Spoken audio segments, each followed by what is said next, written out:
I want to welcome you to Table office. Talk To Table with Talk? Dara and Samara. I think that's what we should call it. Table Talk. Cheers. This is replacing our meeting. So yeah. cheers. Meeting from your living room. You don't have to come in Tuesday. That's the good news. But you would still have to come in Wednesday and get some yummy food and be community with us. Sorry. But we don't want to make you come in twice. So we're going to share the things we were going to talk about in staff meeting here with you now. And this is just going to be entertaining. And we're going to pay you for watching it. I think it's going to be a good time. A good time, my friends. Okay, so number one, we're just going to hop right into it. Communication with your peers looks like if someone is not doing something and you feel like they should be, or you're frustrated because you're not getting help, please ask them. I guarantee they probably don't know. Like, have you guys ever been on your phone and just the time just passes you by, or been concentrating on something and just lost track of time? Every single person raises their hand. They're not doing it to be lazy, or they probably just either don't see, or you haven't communicated with them why you're doing what you're doing so that they understand. Like, maybe they think you're about to handle it, but you can't because you're doing something else and you don't see yourself getting out of that. But to communicate with them, here, I'm kind of stuck here. Could you help me do whatever it is? Like, just like with kids, maybe even give them a choice. And I know that feels like bossing, but really, when you think about it, wouldn't you rather be asked to do something than have someone be mad at you because you didn't? Yes, right? Everyone. 100% I would rather than think someone's mad at me because I didn't do something. It's not bossing to just say, can you help me with? Or this kid needs support and that kid needs, and someone needs to watch the bathrooms. Which one do you want to do? You know, just that communication and teamwork. I love the choices of, hey, bathrooms need to be done. I and see this, tables it needs need to be done. swept. Yep. And that doesn't mean the other person is lazy, but they maybe just don't see it as the same amount of urgency. And also maybe it hasn't been communicated with them what's happening for the rest of the day. So they think there's time, and there's not. So just to say, we got to do this. So these are things that need to be done. I know, it's driving me crazy too. Okay. And I think with it too, of like thinking about you're helping each other, like you're not bossing, like, oh, I need you to go clean the bathrooms, but you're helping them be able to do their job. Like, you're actually helping them, not bossing them. It's I always a look at gift. it that way. Right. It's Like, a I would gift. want help. Like, hi, you see our assistants. This is not The Price is Right. If you think it's The Price is Right, you've gone to the wrong show. Yes, you're helping them. That's totally true. If you remember, if you were in Nurtured Heart with us and Jana was showing the video of the guy hitting the kid and said, you know, it's gotten to this point, and feeling like you're doing everything is something that will get you to that point. So also, someone feeling like you're mad at them because they didn't do what they should have is something that can get them to that point. So this communication and teamwork is just super important for all of us, because without it we kind of fall apart and everyone feels resentful and angry, and that's just not, we don't want that vibe. Down with that vibe. You know. Okay. Yeah, I think that's good. Playtime. No, Playtime. literally. The importance of play. I know, like, I'm the big one that's like academics, but I am going to say, like, if playtime is so important, and there's so many social emotional skills that are happening during playtime, and if we're having the kids play, so they need to play for an hour in the morning till 9 a.m. and they also need to play for their full hour in the afternoon. That is bright and early standards. So that needs to be happening. But during playtime, you guys can be playing with the kids, supervising them, asking them questions to engage in their play, but also like helping them communicate with each other. We have some kids that are parallel playing, which means they're playing next to each other, not engaging with others. How can you help support them in those skills? Because then when they're frustrated with the kid, they're just ripping something out of their hand or hitting them. And instead, if we worked on those social skills and communication during playtime, that's going to help them during other parts of their day. So lots of things Coaching during playtime. You know, yeah, but you coaching. can absolutely go in and coach. Like, I think people sometimes avoid free play because it can get out of hand, and that's true. But it's less likely to get out of hand if you're in there seeing when a conflict might occur and there to help support. Yeah. Self-help skills. I noticed the other day when I was there that a lot of the kids couldn't zip their coats, even 4-year-olds. And like, I don't know if you were there, but I did a quick tutorial on how to zip a coat, like to remind. At 4, they should be able to zip a coat. So when I see stuff like that, I just feel like it's something we need to make sure we're constantly teaching, not just doing it for them. And if they need help, especially if they have, but they have to try, right? Like if they have fine motor deficits, or their hands aren't big enough, whatever it might be, that's fine, but they have to try. A lot of kids are just going, oh, I can't do it. And they don't know that, is what I always say. Well, you don't know because you didn't try. So the importance of trying, potentially failing, and that's like so applicable to so many things. And giving them the confidence while they do it. So like, okay, did you try zipping your coat? And they're like, yeah, I did, but I can't do it. And I'm like, oh my gosh, I'm so proud of you for trying. Now I will help you. And then I always say, I'm going to start it, you're going to finish it. For those of you that are in SEEDS training, it's I do, you watch, then you do, I watch, and it's that cycle. And that's what we're doing with the kids too. Like, we're showing them how to zip their coat. Now we're starting it and they're finishing it. Then they're going to be doing it and we're going to be supporting them through it. And then they're going to do it by themselves. Peace Academy always says that they have to try things 3 times. I tell the 4-year-olds that all the time. Even with their cheese stick wrappers, I'm like, you need to try 3 times. Once you try 3 times, I'll help you. And they can't get it the first time, and then they get it the second or the third. And some of them still don't get it. And then you're like, okay, thank you for trying. I'm going to help you. It's the same thing with like washing their hands, teaching them the process of that and having them do it. But I see it a lot with coats, with shoes, making sure Kleenexes, wiping their noses. I watched Krista, our special ed teacher, show a kid last year how to teach to wipe their noses, and I was like, oh my gosh, that was so easy. And she just had them put it on their face and squish it like that. And then they started doing it, and kids that struggled with it got it down. During cleanup time, that's another self-help skill.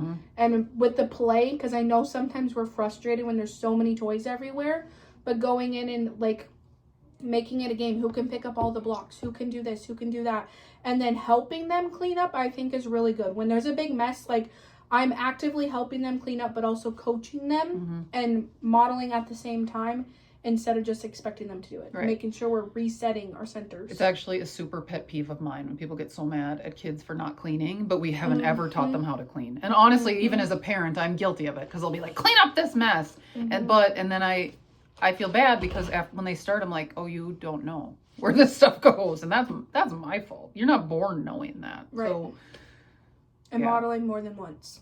It's every day. Like, that's every day.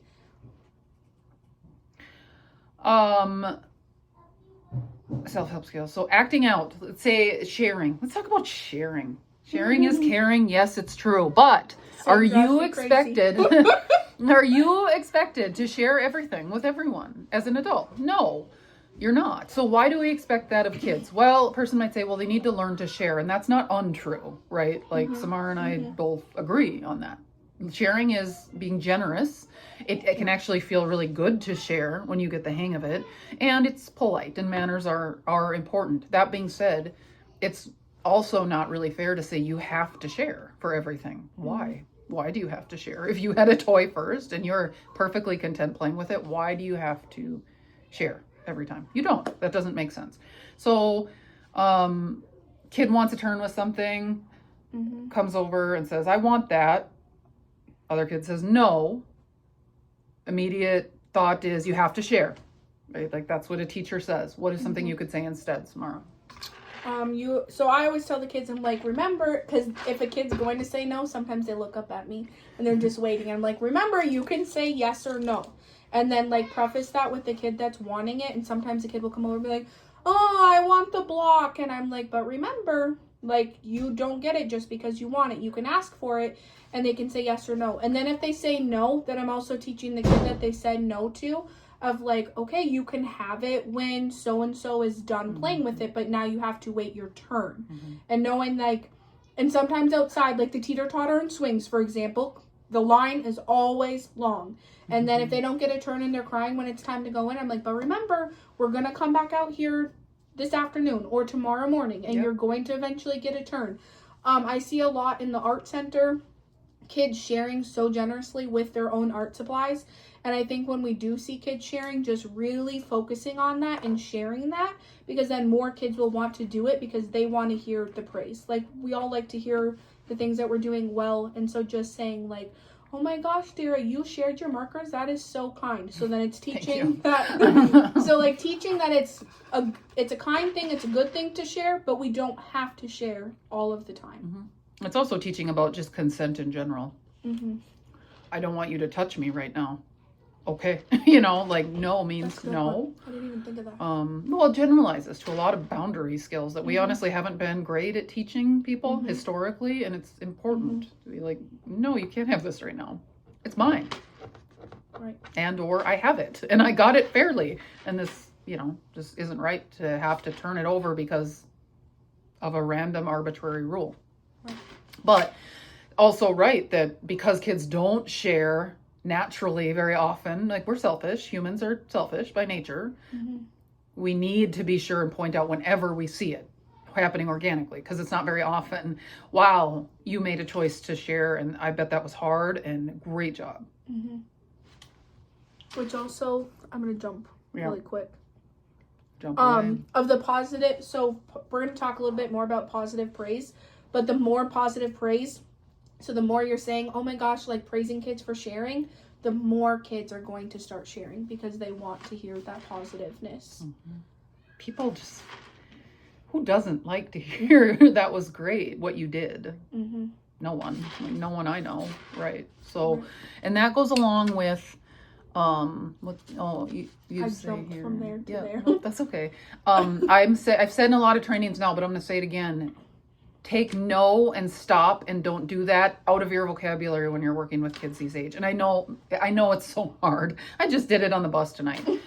But first of all, I try not to use it very often so that when I do say it, it actually holds meaning. They're not desensitized to it, right? So when I say stop, and I had another staff working with me say this once, like, why do they stop when you say stop? Because I rarely say it. So then when I do, they're like, oh, you know. You want to hold your stops and don't do that for when they're running out in the street or doing something they really can't do. Because if you're doing it constantly, they're going to stop listening to you. What they will listen to is if you give them the words for what you want them to do and label what they did that you like. And it doesn't come naturally. It's definitely a skill that takes time. Yeah. Because we just expect people. I don't know why, but we just expect people to know the right thing to do. And it actually takes quite a long time to figure it out. And like, I know a lot of adults who don't have this skill. So it takes practice, but really work on it. Really work on calling out the good, labeling what you see, and making sure to explain those labels. So if I say to a kid, you're being so responsible, that's a greatness word in terms of speaking of natured heart. But what does responsible mean? Like if that hasn't been taught in a classroom lesson, they have no idea. So then I say responsible means taking care of your things or the things around you. Yeah. And even giving like a specific example, exactly what they did. Like, thank you for being so responsible. You helped clean up the art table. You know, like exactly what they did. And then they're like, oh, so that's like a good thing that I just did X, Y, Z. Oh, at Ninja today, a little girl did something. I said, you were so brave. And I said, do you know what brave means? And she didn't. So that had no meaning, you know, like until you explain it, what did that mean to her? And then her face lit up. That being said, she was probably proud of herself to begin with. And I think she would have gotten it, like the context, but still, she was like, no, I don't know what brave means. So then that takes all of the work I just put into complimenting her and just kind of throws it away. Okay. Yeah, we're jumping. I think around let's a finish little this bit. one and then let's go back up here and then. Okay. You want to talk about? You do that one. Okay, we're gonna finish up positive praise and then we're gonna jump to the hard behaviors. That's when I get to get wild. So just to add to the positive praise of like the sharing was an example. But if you feel like the classroom is starting to lose control and things are getting chaotic and you need to help the kid or you're trying to get them all to sit on the carpet. And I've watched this at carpet time and it's been good. But I think if we even carry that tool throughout the rest of the day, it's going to help. But if you're like saying positive thing, like pointing out all the positive things instead of stop running, you need to sit down, like all of that of like someone sitting on the carpet ready while 10 kids are running around. Oh my gosh, Dara, I love that you're sitting on the carpet with a bubble in your mouth, so calm. And then she's gleaming, and then all of a sudden you have 3 more kids and they run and they sit down. It's and magic. You're like, oh It's my like gosh, magic. now these 3 kids are ready. And then all of them are coming and they're all sitting. And so I didn't have to get frustrated with them. The kids that I pointed out for positive praise, they got to feel good. And now the other kids are all turning their negative behavior or the thing that you don't want them to do, and they're all back on task. And I use that a lot too, of like, thank you so much for being on task and doing your job. And you didn't have to yell at anyone or get upset or emotionally dysregulated yourself. Yeah. So positive praise works in so many areas. It is magical. Yes. It really is. We are not conditioned to do it. Because, like, as a society, here's me getting on my soapbox again. Look at that. We're pretty negative, though. Like, people are pretty negative. We don't think about how much power positive has, but it really has a lot of power. And yeah, we're trying to do better. This generation is trying to do better than it was given to us. like small problem, big problem. Yeah, let's talk about that. Small problem, big problem. Yeah. The small problem, big problem. Like the kids are coming melting, right? They're crying. Oh, so-and-so said they don't like my picture. Yeah. Oh, that isn't very Literally. kind. Yeah. Like, is that a small problem or a big problem? It's a small problem. And I'm like, okay. And I was like, take a deep breath. Like, I'm sorry that made you sad. Take a deep breath and let's just move on. And like, I say that a lot. Like, let's take a deep breath and move on. Like, validate their feelings, point it out, move on. But the small problem, big problem, like, it helps calm kids down. And I've actually started using it with myself throughout the day. But I'm like, I think that it's helped me regulate more at work in the chaos or when things are really stressful. Hey, stop it! No, just kidding. And just saying, like, is this actually a small problem or a big problem? And 9 times out of 10, it's a small problem. And other times I'm like, no, okay, like, that actually needs to be addressed and we need to, like, fix it. Like it's a safety issue or something that could really damage our morale, whatever it might be. Yeah, but multiple times a day. And I do a nightly reflection meditation every night. Yeah, I love that. When I think about my life choices and contemplate a lot of things, but we won't go there. That's not for this video. I ask myself that a lot because I'm anxious. I have an anxiety brain, and so when you have an anxiety brain, or just when you're human, a lot of times things that aren't a big deal do magnify. Like you think they're a big deal, and something's really bad's gonna happen because of it. When in reality, probably that's statistically very unlikely to happen, right? So it's important to remind ourselves. It's important to remind the kids. And that, like, as far as how do you discern a big problem and a small problem? Is someone getting hurt? Is this something that won't go away? Like, those are questions you can ask to say, is it, like, discern between the two. Right. Is it something that's happening, like, on a daily? Like, if you see someone struggling with something or you're struggling with something, like, bring it attention because we're like, we don't want you to struggle every day with this specific thing. Like, and I don't know if it's a big problem, but if it's not going away, then let's address it and figure out how to make it better. Exactly. But if it's like, oh my gosh, the floor's gonna get mopped today, like, it's a small problem, but then tomorrow we'll make sure that we mop the floors. And if it's been a few weeks of the floors not getting mopped, then you get one of these videos. Oh, I love that. Okay, we have 5, 6, and 8. So, I'm a kid, okay, and I'm gonna walk up to Samara and I'm gonna punch her in the. Oh God, that was stronger than I intended. I'm so sorry. Just no, have a big bruise on my arm. It's fine. She has something I want, so I come over and I just hit her. Okay. How do we support that? Well, firstly, we usually say stop or don't do that, right? Like that's what we want to say. What can we do instead? I would say, Dara, I need you to go and take a break. And that's, you see how, like, that was just, like, there wasn't a lot of energy. I'm like, Dara, go take a break, because we're feeding it energy. And if you refer to nurtured heart, now I'm giving her the attention. Some of our kids like attention and act out because they want our attention, and now I'm giving that. That's not all of them, but if I'm just like, Dara, go take a break. And then if I was talking to myself or the Samara right here, I would say like, I am so sorry that you got hit. Like, that must hurt really bad. And they're like, yeah, it does. And I'm like, okay. And I'm like, would you like a hug? That's always my go-to. Would you like a hug? Yes. And I hug them and I'm like, that was not very kind. Are you okay? And then they're normally like, it hurts. Or most of the time they're like, yeah, I'll be okay. And I'm like, okay. And then I'm just like, sorry that happened. And then they go play. And then I would walk over to Dara on break and I would say, are you ready to talk about this? No. And then I'm like, okay, when you're ready to talk about it, I would love to talk with you. And then I'm going to punch her. Whatever it might be. But that cycle can repeat itself, right?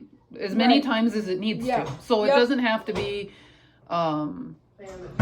Hello. Hi. Never mind him. It's just maintenance.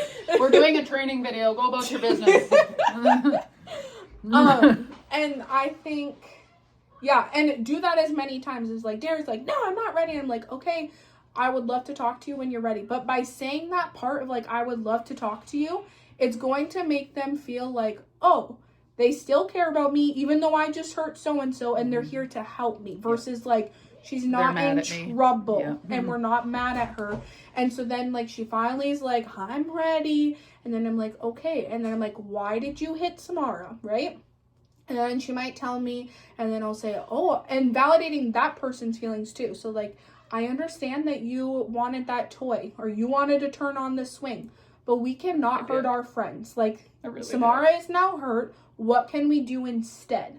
Am I asking that question? Then it's giving them the opportunity to explain and then critically.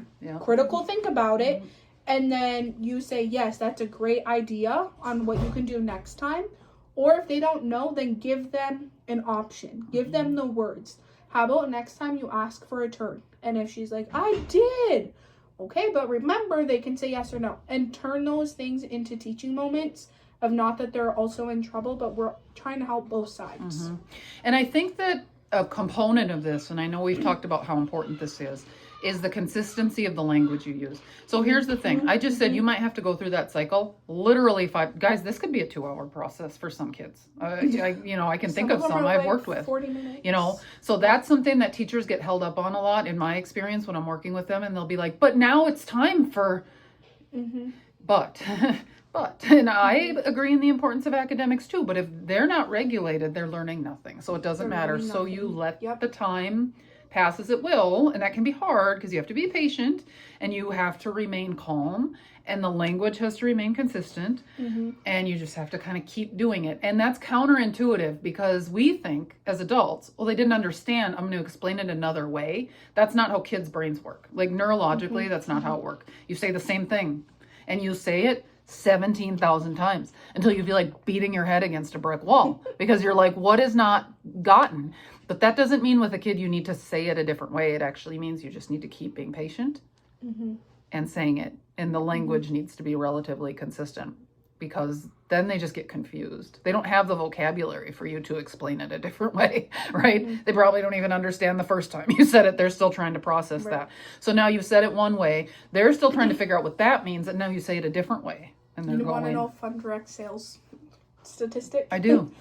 Okay, for adults, when you're trying to sell something to someone, they have to hear it 7 to 9 times the exact same way to even consider saying yes. 7 to 9 times. 7 to 9 times for an adult with a developed brain. Right. So just think of how many times. And I know you're like, oh my gosh, I've said it 17 billion times. And I know you have, but that's working with kids. Like you have to say it over until you feel like a broken freaking record. Right. I wonder what the statistic is for a kid.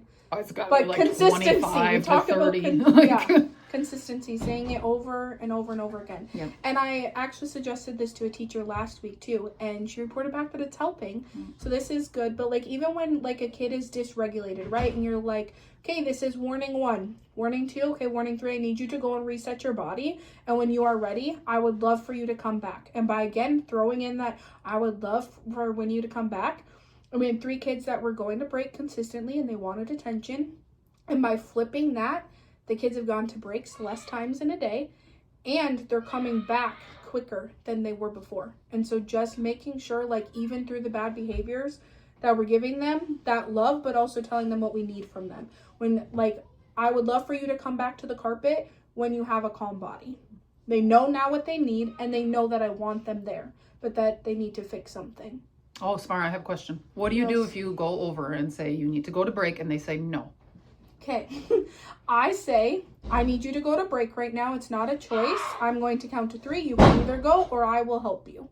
And those are their choices. Yeah. And I've heard Samara use that a lot with a lot of things. So not just, no, I'm not going to break, but I don't want to go to the bathroom, or I don't want to read a book, or I don't want to come to carpet, or I don't want to. I don't want to trace my name. Yeah. That's not a choice. How many times that do is you our hear it in an job hour? right now. Right. Yep. Like, I'm going to count to 3. You can do it, or I'm going to help you. 9 times out of 10, the kids don't want me to help them because they're not asking for the help. And they're like, well, if I have to do it anyways, and I know how to do it, it's not a thing they don't know how to do. I know how to do it, and then 9 times out of 10, they're just going to do it. but please don't use one of the old school phrases like, we don't always get what we want. That's so I hate that. ambiguous. That's so abstract and ambiguous, and it makes absolutely no sense. No, you don't always get what you want, but they are for. Mm-hmm. All that they know that they want is cookies and Bluey. Like, it's a really abstract concept for a kid. That's a concept you barely understand as an adult. So it's unreasonable to expect a kid to respond to a direction like that. Rather than a very concrete, these are your options. And you're still getting them to do what you want them to do. Because it's either they're doing it or I'm helping you. Like, we're going outside right now. We're sitting down for carpet. It's a choice. We're and washing our hands. offering choices is important in other things too, right? Right. It can be a great way to get a kid to comply who's not complying. Do you want to do it now, or do you want to do it in 2 minutes? Right.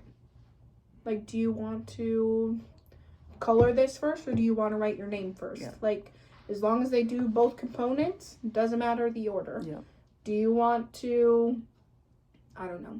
Like, there's just different ways. Like, we don't need it all the same, but just getting them to do what you want them to still do. Right. So like the example of I'm going to count to 3 and then you either have to do it or I'm going to help you is more in a situation where like, no, they have to do this, right? Like this is very important that they do it. There are situations though where you don't need to do that immediately and you can work with it because they don't necessarily need to do it right this second. Do you want to try coloring for a little bit before you start? Like which one do you want to do? And then that usually resets them so that they're more willing when you ask them again. So that's another little trick with choices. Everyone wants choice, you guys. As adults, we would be so pissed if people took away our choices, but we expect kids to not have any. Right. People like control. They like to feel like they're in control of their own lives. You know? I like to feel like I'm in control of my life. I'm not right now. Let's go on feral out there. Just like the example of the kid that hurt another kid and just talking them through it. So I think during conflict, just asking them like, what is wrong? Listening to them, validating their feelings. What can we do to fix this? Listening to them again, letting them again have the critical thinking and then give them an answer if they need that support. I see a lot with the 4s.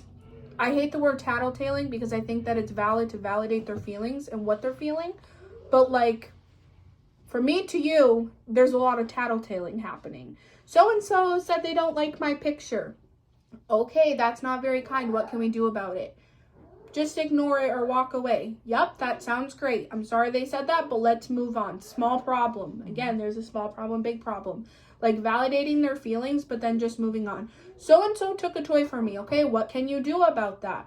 I can ask for it back. Great, go do it. They go do it, they come back. Oh, they didn't give it back to me. Okay, thank you for trying. Now I will help you. But sometimes they just rely on us so much when they already know the answer. And so just by supporting and validating them, and then just giving them that little boost of confidence of like, you can handle this, and then watching them go and handle it. Got it. Yes. One other thing we were going to say and forgot. Jumping back to the when maybe a kid hits another kid or you have 2 kids in a conflict. If you go over heightened and immediately get on the kid that did something wrong, okay, or was in the wrong, sometimes it can be really useful also, depending on the kid, to first go to the one who was the victim or who was hurt and say, I'm so sorry you got hurt, and give them the attention. Totally throws them for a loop because they are ready for you to come up blazing, right? And ticked off. And if it's a kid that thrives off that, like our little W, N. Then they're going to be like, I got it. Push that button. It's working great. But if you throw them for a loop by going to the person who they hurt first, they're not going to like that. You know, it also puts the attention where it should be in that moment, honestly, to the person who got hurt or was victimized. That person should be attended to first. So if you can, and you can't always, because it depends on the situation. Right. If a kid's throwing stuff, like, obviously you need to get them out of there, first. right? Like if there's a safety issue. But... throwing. Instead of throwing that chair, I would like you to place it on the floor with all 4 legs, please. Can't. Okay. This doesn't always work as well when you're a mom, though. I do want to put that caveat out there. I think that's everything. It is everything we have on our list. One more thing that came to my mind. See, this happens every time. I want to talk about our little SH, who needs a lot of support and isn't always engaged in all of our activities. I really love how accommodating you guys are for him. I do want to make sure we're still getting him as much potential exposure to his same age peers as we can. So let's continue to push the schedule. And I think we need to do a better job with our visuals. Like he has those tools that Samara gave. First, then is really powerful for kids on the spectrum. To understand that first, if they do something, then they get this. To start to put that together, because kids on the spectrum struggle to understand that. And using the visuals is how we teach it. Why do any of us do anything? Because we're going to get something from it a lot of time. Like we show up to work to get paid. Right. Like that's why we do stuff. So, and if you struggle to understand that because you're on the spectrum, why would you do anything? So we need to start teaching our little guy first, but then here comes your reward. And we do that usually with visuals for a kiddo who's nonverbal. So we really need to get going on that, I feel, at this point, and make sure we're using all the tools that are put in his little green, and I don't know where, or if His it goes. backpack? Yeah, his backpack. Does it go with him everywhere? It It's should. normally it's normally in the classroom. He knows where it is. He goes to it and gets things out of it. Sure, and he knows there's tools in there for him, and we can make it only better, because the goal is for him to start coming up and putting his pictures of what he would like, and we can rearrange them, and that will upset him, but that's the next step, right? For him to come to us and put help on his board or whatever it might be, you know. And I don't know how many visuals we have or if we need more. I've been looking at some systems, but before I go buy a $70 system, because there's some good ones out there, and I would honestly love to get one for him, I need to see that we're gonna commit to it and use it. That we have right now. Yeah. So I would love to get that for him, and I will, guys. If I see you using it, I'll get the best visual text system there is. I will. And I think too, like even just exposing him of like if the kids are reading a book, if we can get him to sit down for 2 minutes, that's great. If the kids are drawing for art, if we can get them over there with a pen or a marker in his hand and to the paper, and if he just does 2 marks, that's great. Because if he's just walking around, he's not actually getting any of that. And so I think even if we just try things like little things, just move the dial a little bit. You know? The one day, like there was a teacher that was there water painting and sat down, did hand over hand, and she took her hand off and he started water painting on his own. And like he actually really liked it. And so I was like, how, like, do you think he's ever, like, I don't know if he's ever water painted. And like, he did it and he like liked it and he did it for a little bit. And then he was done before his peers. And I was like, good job. You got the water paintbrush into the paper and he did it. Like, that's all. Yeah. Any movement of that dial we celebrate. But just make sure you're not accommodating him too much. Like, the goal here is as functional as possible. So we don't think that, oh, he has autism, so that's as good as it's going to get. No. If I ever hear you say something like that, I will kick you out. And I mean it. Like, no. He has autism and we need to accommodate and understand, but that doesn't mean he's not capable. He is very capable. He's a very smart little boy. He's just a little lost because of his language, but he's very smart. Okay. I think that's it. Half an hour. Look at that. Okay. There you guys go. 34 minutes. Episode on the table talk. 11 Cheers, seconds instead of 1 hour and 7 minutes. I know. So good. Have a good night.